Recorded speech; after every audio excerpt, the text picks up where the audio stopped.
so much motherfucking design on right now.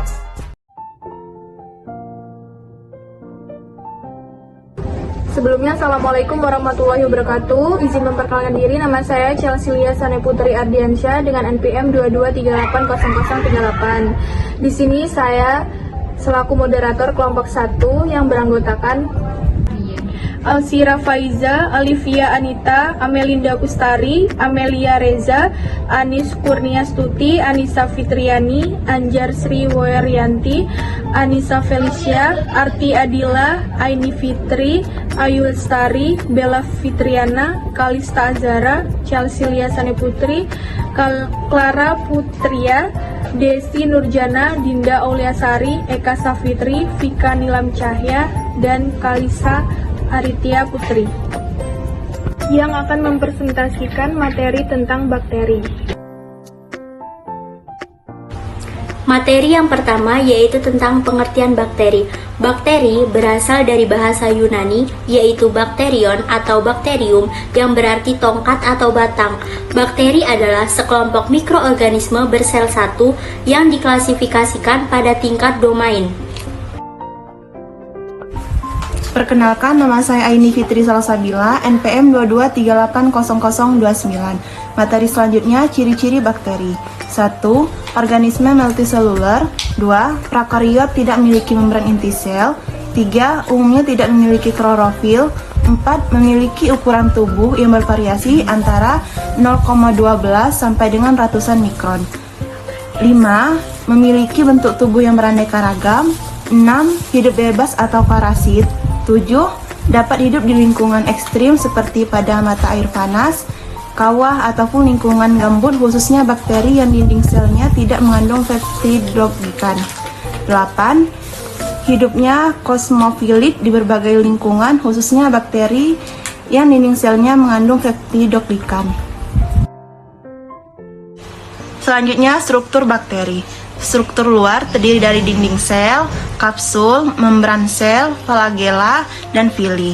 Struktur luarnya terdiri dari sitoplasma, nukleoid, ribosom, dan plasmid. Materi selanjutnya yaitu struktur flagela atau flagelium. Flagela atau flagelium adalah alat gerak bagi bakteri yang berbentuk batang atau berdasarkan letak flagelanya. Bakteri dapat dibedakan menjadi beberapa tipe. Pertama, atrik, yaitu bakteri yang tidak berflagela. Kedua, motorik, yaitu satu flagela di salah satu ujungnya, kanan atau kiri. Ketiga, lopotrik, yaitu sekumpulan flagela di salah satu ujungnya. Keempat, amfitik, yaitu yang mempunyai flagela di kedua ujungnya.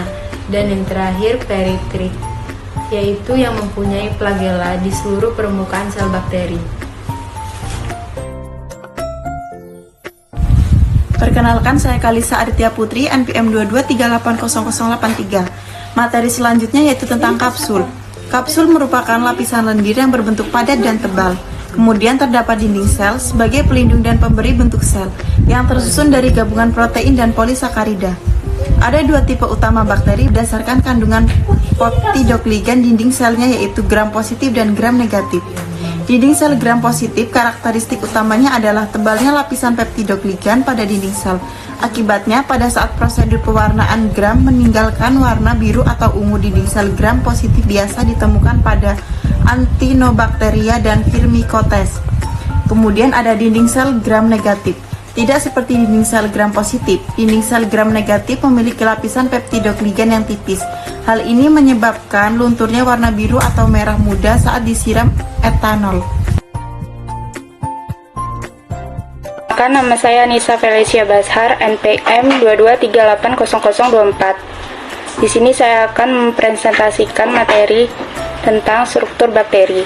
D. Membran plasma bersifat selektif variabel yang berarti hanya dapat dilalui molekul atau zat tertentu. E. Sitoplasma sebagai tempat terjadinya reaksi-reaksi kimia sel. F. Ribosom yang tersusun dari RNA sebagai tempat sintesis protein. G. Pili. Pili merupakan rambut-rambut halus yang tumbuh dari dinding sel, mirip dengan flagela tapi ukurannya lebih pendek dan bentuknya kaku. Fungsinya adalah untuk membantu perlekatan pada substrat dan penyaluran materi genetik pada saat konjugasi. H. Nukleut. Nukleut adalah nukleus semu tempat berkumpulnya DNA kromosomal bakteri. I. Plasmid. Plasmid berfungsi dalam rekayasa genetika sebagai vektor yang membawa gen asing yang ingin disisipkan pada bakteri.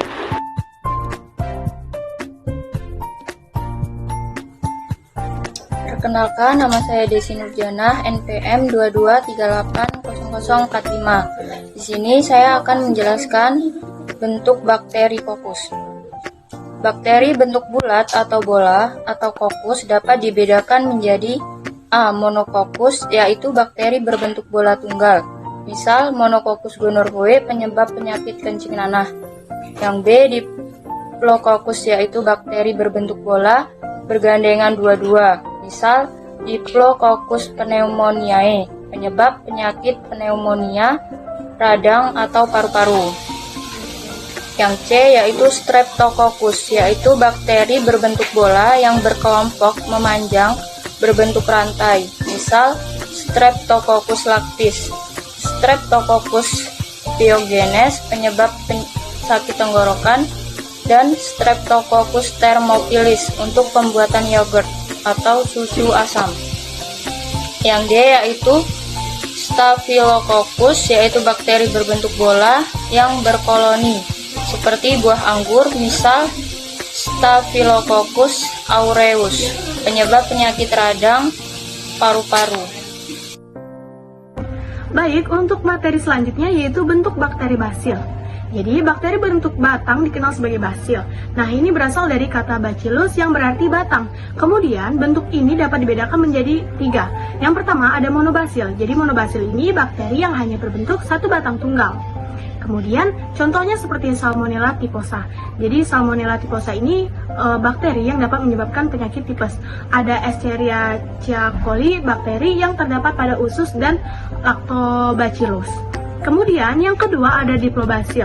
Jadi Diplobasil ini bakteri yang bergandengan dua-dua. Dan yang ketiga ada Streptobasil, bakteri yang berbentuk basil yang memanjang berbentuk rantai gitu. Kemudian contohnya seperti Bacillus anthracis. Bacillus anthracis ini merupakan bakteri yang dapat menyebabkan penyakit antraks.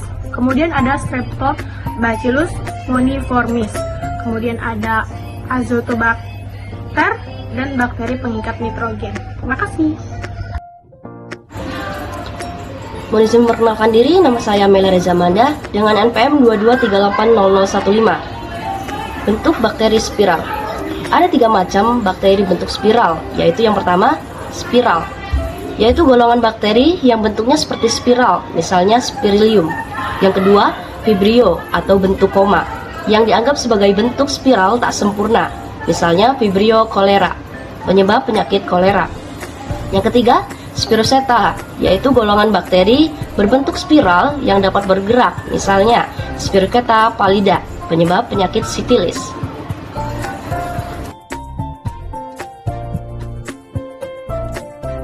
Perkenalkan, nama saya Eka Safitri, NPM 22380058. Di sini saya akan menjelaskan tentang macam-macam bakteri berdasarkan letak flagela. Yang A ada atrik, tidak mempunyai flagel. B monotrik, mempunyai satu flagel pada salah satu ujungnya. C clovotrik, mempunyai sejumlah flagel pada salah satu ujungnya. D amfitrik, mempunyai sejumlah flagel pada kedua ujungnya. E peritrik, mempunyai flagel pada seluruh permukaan tubuhnya. Uniseluler, bersel tunggal, prokaryotik, tidak mempunyai membran inti atau membran. Perkenalkan, nama saya Dinda Aulasari, NPM 2380053. Saya akan menjelaskan materi selanjutnya tentang teknik pewarnaan atau pengecatan pada bakteri. Teknik pewarnaan pada bakteri dapat dibedakan menjadi 4 macam, yaitu pengecatan sederhana, pengecatan negatif, pengecatan diferensial, dan pengecatan struktural. Pemberian warna pada bakteri atau jasad-jasad rendek lainnya dengan menggunakan larutan tunggal, suatu pewarna pada lapisan tipis atau olesan yang sudah difiksasi dinamakan pewarnaan sederhana.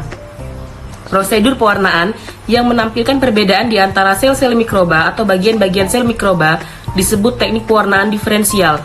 Sedangkan pengecatan struktural hanya mewarnai satu bagian dari sel hingga dapat membedakan bagian-bagian dari sel. Termasuk dalam pengecatan ini adalah pengecatan endospora, flagela, dan pengecatan kapsul. Materi selanjutnya yaitu jenis bakteri berdasarkan kebutuhan oksigen. Yang pertama, bakteri aerob, yaitu bakteri yang memerlukan oksigen untuk memperoleh energi. Contohnya Nitrosomonas, Nitrosococcus, dan Nitrobacter. Nitrosomonas dan Nitrosococcus yang mengoksidasi amonia menjadi nitrit 2NH3 plus 3O2 nitrosomonas atau Nitrosococcus 2HNO2 plus 2H2O plus energi. Jadi, bakteri aerob adalah jenis bakteri yang membutuhkan oksigen untuk memenuhi kebutuhan hidupnya seperti untuk pertumbuhan, respirasi, dan bereproduksi. Jika tidak ada oksigen, maka bakteri ini akan mengalami kematian. Dan yang kedua yaitu bakteri anaerob, yaitu bakteri yang tidak membutuhkan oksigen untuk memperoleh energi. Energi diperoleh dari perombakan senyawa organik melalui proses fermentasi. Jadi, bakteri anaerob tumbuh tanpa terkontaminasi udara bebas. Salah satunya tumbuh di dalam kotoran hewan yang masih berada di dalam perut. Perkenalkan, saya Anis Kurniastuti, NPM 22380019. Materi selanjutnya yaitu bakteri berdasarkan sumber nutrisinya terdiri dari bakteri autotrof. Yang pertama, bakteri fotoautotrof atau fototrof, bakteri yang menggunakan cahaya matahari sebagai sumber energi untuk pengubahan bahan anorganik menjadi bahan organik. Yang kedua, bakteri kemoautotrof, bakteri yang memperoleh energi dengan cara mengoksidasi senyawa-senyawa kimia anorganik, misalnya Nitrosomonas, Nitrobacter, bakteri sulfur, dan lain-lainnya. Perkenalkan, nama saya Anjar Sriwaryanti, NPM 223800023. Bakteri heterotrof adalah bakteri yang hidup sebagai parasit di dalam organisme lainnya, misalkan Mycobacterium. Yang kedua, bakteri heterotop hidup sebagai saprofit. Bakteri ini mendapatkan makanan dengan cara membebaskan enzim dan menyerap bahan-bahan hasil reaksi enzimatis, misalnya Escherichia coli. Sebelumnya, perkenalkan saya Anissa Fitriani, NPM 21. Jadi, di sini saya akan menjelaskan materi selanjutnya yaitu tentang reproduksi bakteri. Bakteri berkembang biak dengan cara rekomendasi genetik dan membelah diri. Rekomendasi genetik. Rekomendasi genetik adalah pemindahan secara langsung bahan genetik atau DNA di antara dua bakteri melalui proses transformasi, transduksi, dan konjugasi. Yang pertama yaitu transformasi. Transformasi adalah perpindahan materi genetik berupa DNA dari sel yang satu ke sel bakteri yang lain. Yang kedua yaitu transduksi. Transduksi adalah pemindahan materi genetik bakteri ke bakteri lain dengan perantara virus. Yang ketiga yaitu konjugasi. Konjugasi adalah bergabungnya dua bakteri positif dan negatif dengan membentuk jembatan untuk pemindahan materi genetik.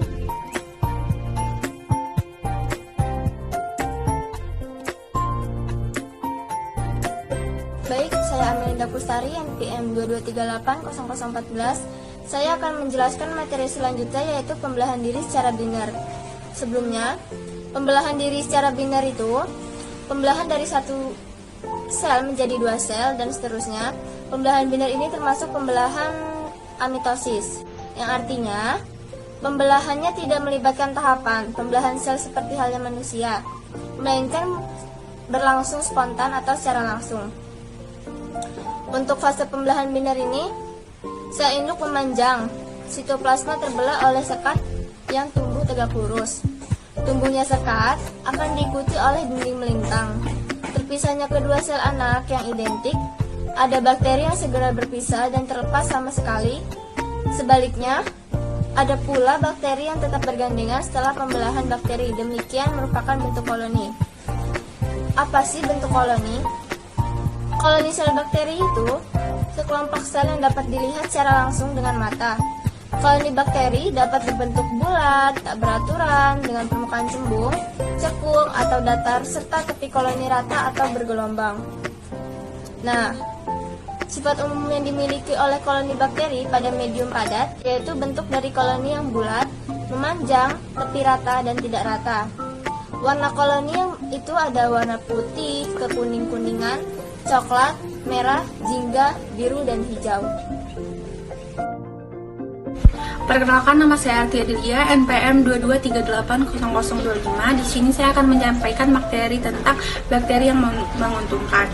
Peranan positif dari bakteri adalah sebagai makhluk pengurai, yang kedua sebagai penghasil antibiotik, contohnya klorophenicol, yang ketiga membantu proses pembuatan makanan, contohnya yogurt, susu, dan mentega, dan yang terakhir sebagai pengikat nitrogen bebas di udara. Nama saya Bella Fitriana, NPM 22380032. Saya akan menyampaikan materi berikutnya, yaitu bakteri yang merugikan. Yang pertama ada Shigella dysenteria, yaitu menyebabkan penyakit disentri. Yang kedua ada Diplococcus pneumonia, yaitu menyebabkan penyakit radang paru-paru. Yang ketiga ada Treponema pallidum, yaitu menyebabkan penyakit sifilis. Yang keempat ada Vibrio coma atau Vibrio cholerae, yaitu menyebabkan penyakit kolera. Yang kelima ada Corynebacterium diphtheria, itu menyebabkan penyakit difteri. Yang keenam ada Bordetella pertus, yaitu menyebabkan penyakit batuk rejan. Yang ketujuh ada Salmonella typhosa, yaitu menyebabkan penyakit tifus. Yang kedelapan ada Mycobacterium tuberculosis, yaitu menyebabkan penyakit TBC. Dan yang terakhir yaitu Streptococcus pyogenes, yaitu menyebabkan penyakit Gunnarhoi. Izin memperkenalkan diri, nama Kalista Azahra, NPM 22380037. Di sini saya akan membawakan materi tentang peran bakteri bagi kehidupan manusia. Yang pertama, yaitu bakteri penguraian, berperan dalam mineralisasi di alam. Yang kedua, bakteri nitrifikasi, yaitu bakteri-bakteri tertentu yang mampu menyusun senyawa nitrat dari amoniak yang berlangsung secara aerob di dalam tanah. Yang ketiga ada bakteri nitrogen, bakteri yang mampu mengikat nitrogen bebas dari udara dan mengubahnya menjadi suatu senyawa yang dapat diserap oleh tumbuhan. Dan yang terakhir itu ada bakteri usus, yaitu bakteri Entamoeba coli, hidup di kolon atau usus besar manusia, berfungsi membantu membusukkan sisa pencernaan yang menghasilkan vitamin B12 dan vitamin K yang penting dalam proses pembekuan darah. Perkenalkan, nama saya Alifiani Tawandari, NPM 22380010. Cara menanggulangi bakteri yang merugikan dengan cara 1. Sterilisasikan atau pemusnahan bakteri. 2. Dengan cara pengawetan makanan. Yang ketiga dengan cara menjaga kebersihan lingkungan serta kesehatan diri. Demikian presentasi dari kelompok kami. Apabila ada kesalahan, kami mohon maaf.